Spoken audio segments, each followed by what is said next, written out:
Salam and peace, everyone. Welcome to today's IG Live, Legacy Healing through Cycle Holding. I'm really excited to have this conversation with one of my teachers, my mentors, definitely a longtime comrade and collaborator, Kris González. Other than being a really gifted acupuncturist, she's an excellent teacher, a beautiful space holder, and we're going to have a beautiful conversation about how we hold space and the lineage healing that happens through holding space for tweens online.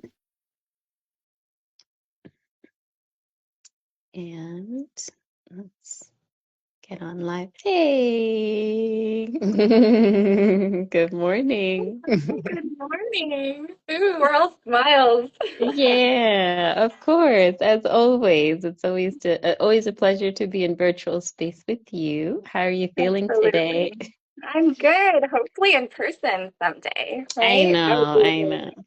That would be.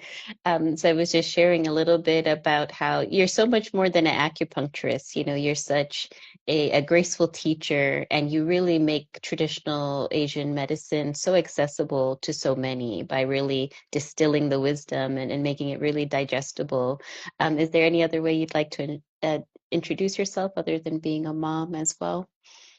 Oh yeah, definitely. Mama, that's a big role. As you Hmm. know. Yeah. Mama. Hmm. Gosh, and just fellow human, right? We're all having these very real human experiences. Yeah. Mm. Yeah, for sure. And I know often the way of yin, even that phrasing is such a powerful testament to the type of work that you do and the devotion you have to really honoring women's cycles. So probably much like myself, people assume that you came into your bleed and your cycles and this beautiful initiation held in, with your elders and in circle. Can you tell us a little bit about the reality of how you came into your initiation into young womanhood? Yeah, I was not held in circle. I remember it almost like a day like today. It was kind of like really warm and muggy. I was walking home from school and feeling a little off. And just arriving home to the downstairs bathroom, which was also a laundry room. So it was also kind of really warm and muggy in there. And yeah, just using the bathroom and what is going on? Mm, Yeah. So no context really beforehand. Wow, is something really wrong?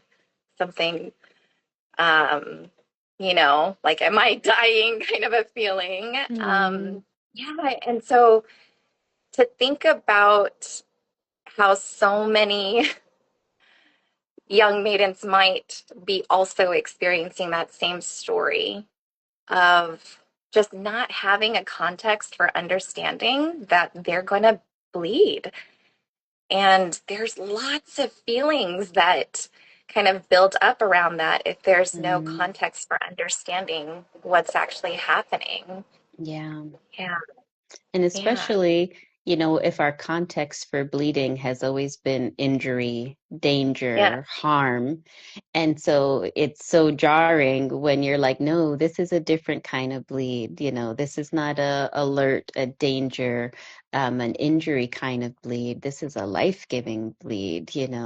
This is a blessed bleed. This is a sacred bleed. And if you're not prepared for that, all blood just like alert, Mhm. like especially young children, am I bleeding? Am I bleeding when they fall or when they or when they Right. scrape their knee? It's like the epitome of of the like extent of injury is like, am I bleeding?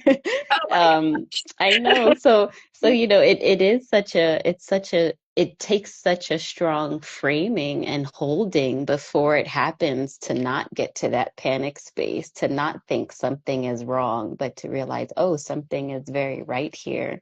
So can you just take gosh. us on a little journey on how you went from that shock and that panic and to then be holding that space for girls. How did your first circle come about? Were you Ooh. invited? Were you called in by your elders, your community? Like, how did that first circle formation happen? Yeah. I was having these conversations in the clinic all the time. Mm, Mothers and fathers were bringing in their girls and saying, like, I don't know what to do. I don't know what to say. Or, mm, the doctors are saying, like, oh, just put them on birth control pill to like regulate their cycles. And I'm not sure, if I want to do that. And so I was already holding a lot of these conversations in the clinic. And I think that's what happens a lot to a lot of practitioners. They're in clinic doing clinical work, and you just see this huge gap in mm, health for women. There's like this huge gap. There's no framework for understanding what's happening, what's going to happen.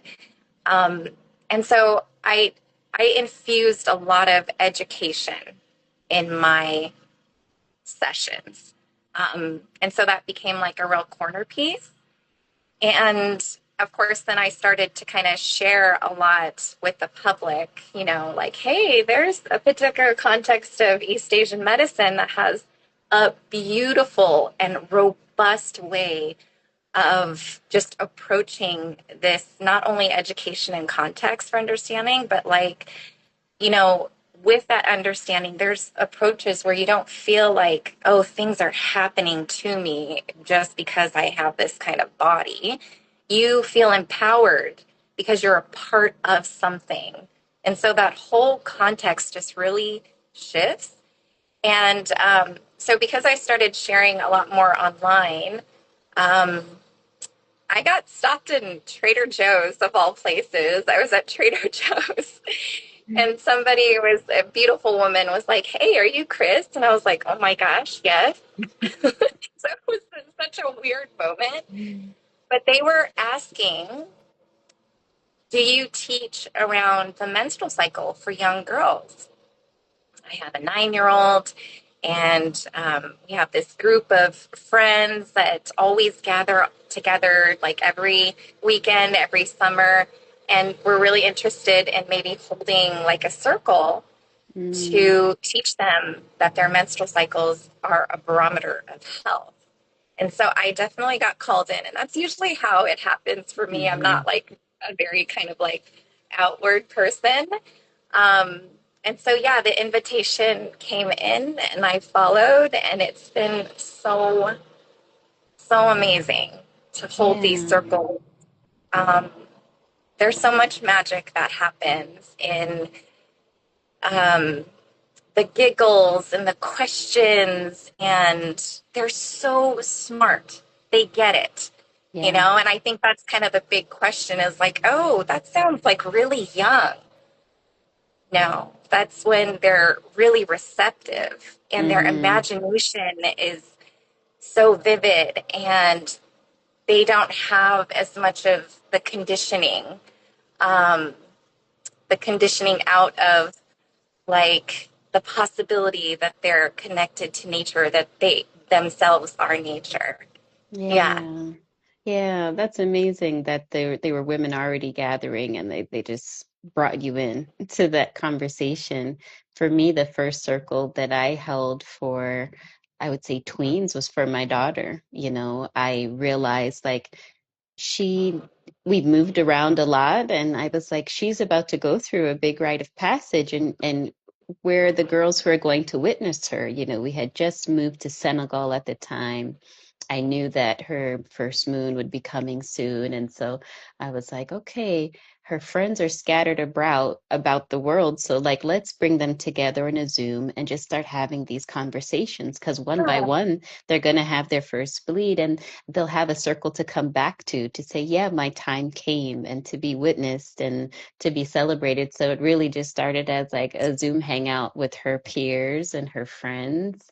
And then eventually, more formal, like, oh, other communities would like this to happen as well.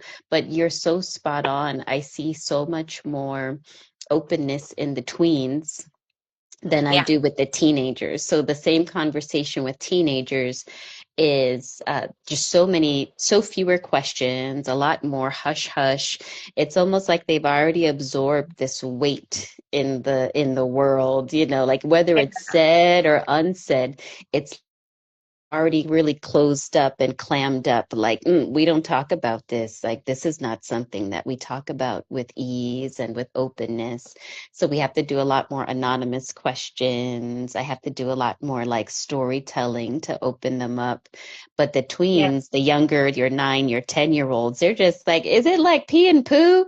Is it so, they're just so they're just so open, like, oh, okay, Yeah. yeah, okay, there's gonna be blood and then there's a pad, like there isn't already so much story, so much Yeah. heaviness around. There's just possibility, like, oh, this is Mhm. going to happen. And I just love the opportunity to really set the foundation for this is natural. And if there is discomfort, that's communication, right? And Yeah. this is how we're going to ease that discomfort as opposed to, all right, it's going to be horrible. There's going to be pain.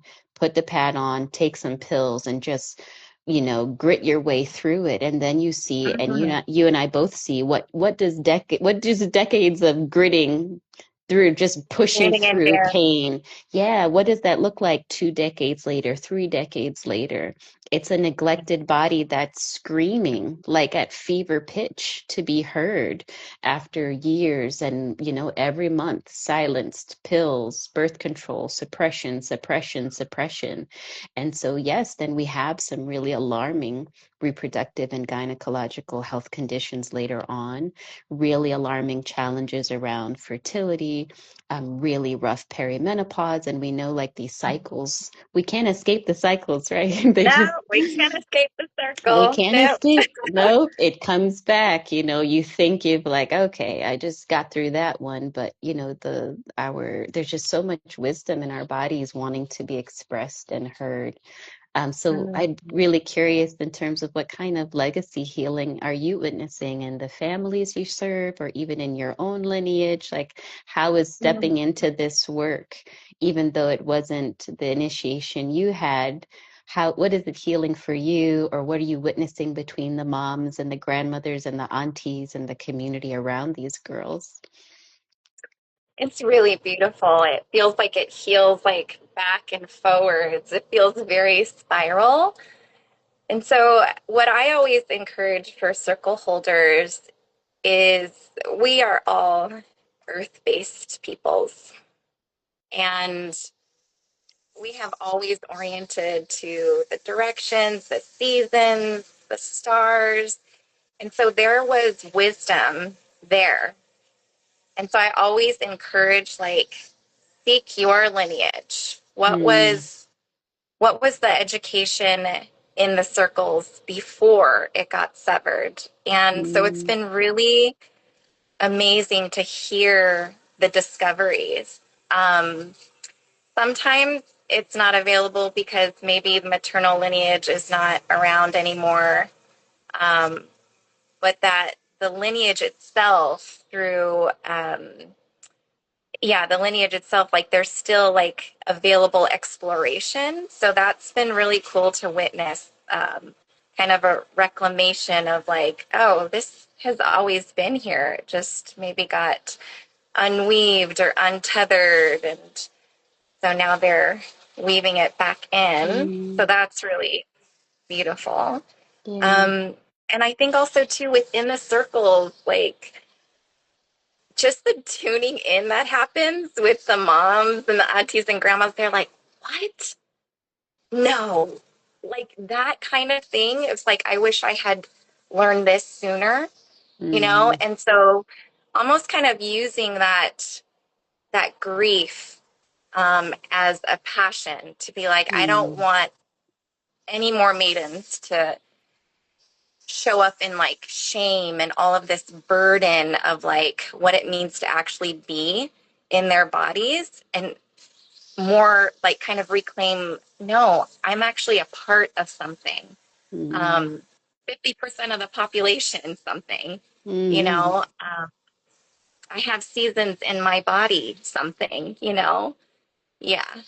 Yeah. Yeah, for me, powerful, again, this lineage healing. Well, one, it was I would say initially when I had that first circle for my daughter was a conversation with my grandmother, who my grandmother is still with us. She's turning 98 next month. I don't know if I've ever told you my grandmother's half Chinese. Did I No, ever tell you this? no, Yeah. no. Yeah, so her father migrated from Canton many years ago to the Caribbean. So she's half Chinese, and her mother was of mixed heritage. And so I remember telling her I'm having this circle for my daughter. And the first session, I really love opening with how first periods are celebrated in different indigenous cultures, because it really just, you can see the spark in their eyes. Like, there are places where whole communities are having parties, and there's gift giving, and there's song and celebration. Like, that just starts to, something shifts in them. Like, that could be possible, that my personal Mhm. little period could have such an impact on my entire Mhm. community. And so I remember telling my grandmother, we're talking about how periods are celebrated around the world. And her first response is, well, I don't see what there is to celebrate. And so Mm. I said, well, Grandma, do you remember your first period? And she said, I wasn't prepared. I just read a lot, so I knew it was coming. And she worked in her father's shop in the country. And when her time came, she just got a yardstick to knock down a box of pads off of the shelf. And there was never any recognition or acknowledgement. And I thought about that. She said, yeah, we just disposed of it in the outhouse, and I was just Yeah, like, wow, just no trace at all. No yeah, conversation, not even a trace that she even ever bled, right? Like, just thinking of her growing up as a young woman. And then she said, well, your daughter's lucky to have you, and that she was able to one, go from like, I don't get if there's to celebrate, but realize, wait, something's happening here, that you're giving something that I didn't have and I couldn't give. Um, and then another beautiful thing I've witnessed is just even with my mom having more open conversations that we didn't have when I was younger. And so, my book, Peaceful Periods, and my mom was yeah. just such a avid, like, she would literally travel with my book in her trunk and would share it with whoever she could. And she gathered some of the other aunties that I grew up with, to talk about the book. And I remember an elder there that I grew up with. I grew up with her daughters, and I remember she had tears in her eyes, and she said, "Where were you when I needed you?" And Oh my gosh. this is a postmenopausal auntie, that has stopped bleeding for decades, but the grief was still so there and so tender, and so there, like you said, that grief being there, but then also that passion. Well, I'm going to give this to my granddaughter so she doesn't have to Mhm. go through this, or I'm going to get this, make sure my grandbabies don't have to go through what I Mhm. went through.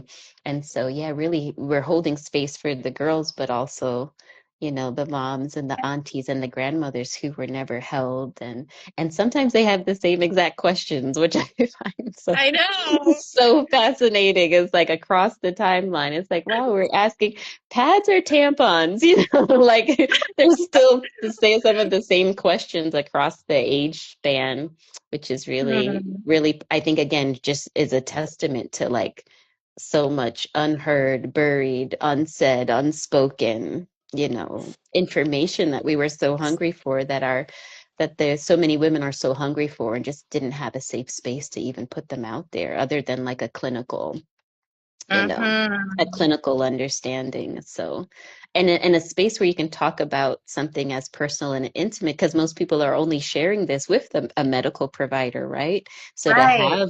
have like a third space where it's not so clinical and hierarchical, but it's more horizontal and more like just sharing and openness, and being able Mhm. to really discuss the sense of it, not just the sense, like the not just the what's Yes, happening physiologically, but what are we feeling? What are we sensing?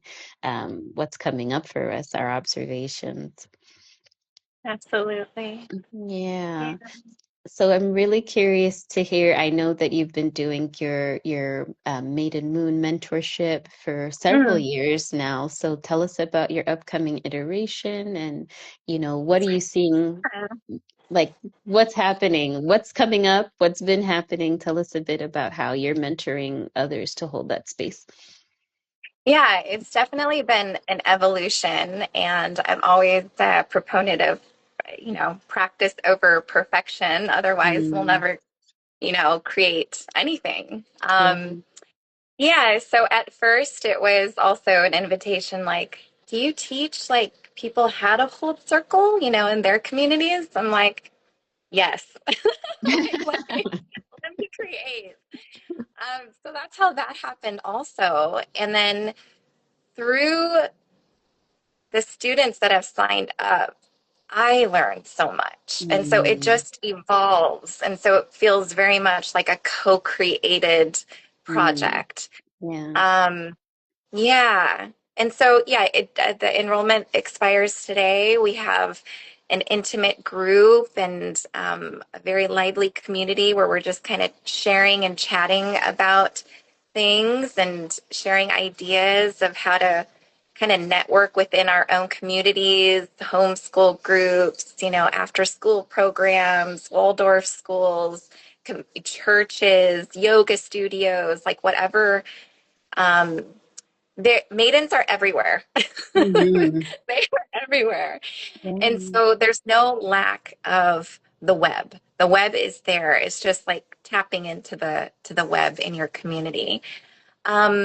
And the question I hear more often than not is this automatic like disqualifying yourself. Mm, And I think that comes from mm, I don't have great periods. How can I teach about periods? Or I had a hysterectomy. I can't teach, maidens about their wombs. I don't have a womb. mm, Just like a lot of disqualifying factors. And so what I always remind people is like there were no outsourcing of this education back in the day. It was held in community through mm, aunties, through the elders, right? And so it's almost a question of like, well, are you an auntie? Are you a grandma? Are you a mother? And start thinking about more of the qualifying factors than the mm, disqualifying factors. mm, Yeah. There's and the certification process within my program is completely optional. It's not like it's more of a container to almost have like a little self accountability of like really diving deep into the type of facilitator that you want to be, really weaving in your lineage, naming your maternal line. That's an exercise that just like blows people's minds. They're like, whoa, I've never mapped it out or even mm. said those words and how powerful that is.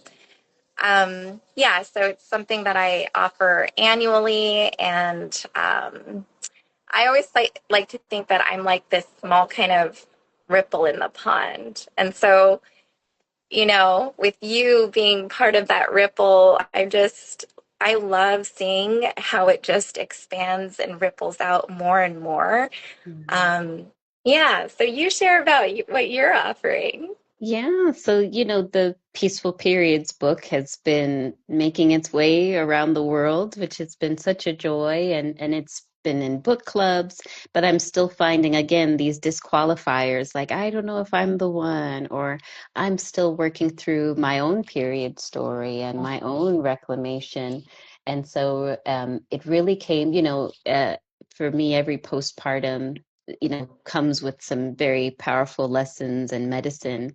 And for me, like in this most recent postpartum, it was just the reality of time, like being in my little cocoon and watching the seasons and, everything shifting around me. And it's like, we need so many more women doing this work. Mhm. We need to have so many more circles, realizing my own limitations was like a big, like, yeah, this is like a huge medicine was coming through for me, like, yeah, what you need to do with what you've been doing over the past few years and gathering and honing in on is share it and like let Mhm. let women really step into that circle holding and that facilitation space in a really supported and loving way. So using the Peaceful Periods curriculum and building out circles rooted in that curriculum. So a Mm. book you know well. And people still tell me like Kris recommended your book to me. So I'm like, oh, you've always been such a great example of collaboration and sisterhood. So I really love that, that we're just colleagues and comrades and collaborators and like creating this vision for just a reverenced and honored cycle living and just being in Mhm. our bodies in a beautiful way. So tonight is our last night of early bird pricing. We begin on June 7th. And so, yeah, the space is being held there for folks to come on in, get it how you can, and don't think that you can't do this work or that you have to have this unicorn perfect menstrual cycle or you have to have been held in this, idyllic way. Mhm. It's there's room for all of us. The need is so great. There's so much The to need do. is so great. Yes, That's and your care is such a qualifier. The fact that you care, it really trumps any other thing that anything you can talk yourself out of, right? Any factor you could say, no, it's not me, it's not me. You care, and if you feel that, and you know that you want something, and I know I love how you've really shared your framework, you have your activities laid out. So, it's not a heavy lift, it's heart work, but it's not a heavy lift, and the girls, they're so keen and eager that just holding that space, bringing in a few crafts, bringing in a few snacks, and they're just like, oh yeah, I'm here for it. They'll yeah, totally meet you if you open this space for them. So I just love what's going on in our shared communities and so glad we could absolutely. talk about it today. Awesome. Amazing. So I will make sure people know how to find you to enroll before closing registration today. And similarly, any questions about the Peaceful Periods Facilitator training, reach out. Of course, you know, your work will be woven into how we learn Yes, as well. As I've learned so much from you and benefits so much. Steaming is going to be, that was our first encounter through steaming certification. So yeah. how to gently introduce these very timeless traditions in a very easy, accessible way to girls. And so love what you're doing. So glad that we're in this work together. And any other advice for anyone who feels like on the fence, feeling, Mm. unsteady or unready to step into this work? Oh gosh, we are all in process all the time. There's no like perfect time. Just like how you mentioned, being in that postpartum window and um, just that really embodied awareness of like, this passion is here. How can I make the most impact while also honoring where I am right now? And so Yeah. I loved hearing that. And yeah, going wider versus like, out, going deeper and wider. Yeah. So there's ways to honor our rhythms and where we are while also kind of, nurturing the seeds of our passion. Yeah, so I really loved hearing that. Mm, Yeah, but that we're always in process, all of yes. us, all the time. Mm-hmm. Yeah. Yep. Yeah. I mean, and the facilitation isn't, um, you know, uh, holding that space. It doesn't have to mean you've mastered everything that you're teaching, but you're in practice. Like you said, you're in progress, you're in process. You're living with the information too. And I really think that's such a powerful place to teach from because we don't need any more like just parrots saying the Right. thing, reading the script, reading the lesson plan. We need people who are in living relationship with what they're sharing and being honest with where they're at. Like, well, this is a challenge for me and this is where I'm at and this is how I'm supporting myself through this.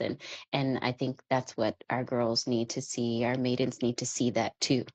That that I can always take my cycle, my menstrual cycle as a map and as a guide and as a teacher for me. It can continually teach me as I cycle through, my years. So, Mhm. so yeah, Yeah, so amazing. Oh. Well, thanks for sharing your time with me. I'll post this and tag you so that people can catch the conversation if they missed so it and nice. make sure everyone have their relevant links and have a beautiful cohort. I'm sure that, as always, you're going to gather and attract such lovely women doing amazing work in the world. And yeah, we'll be in touch. All right, love. All right, take See you care. soon. I hope so. All right. Blessings.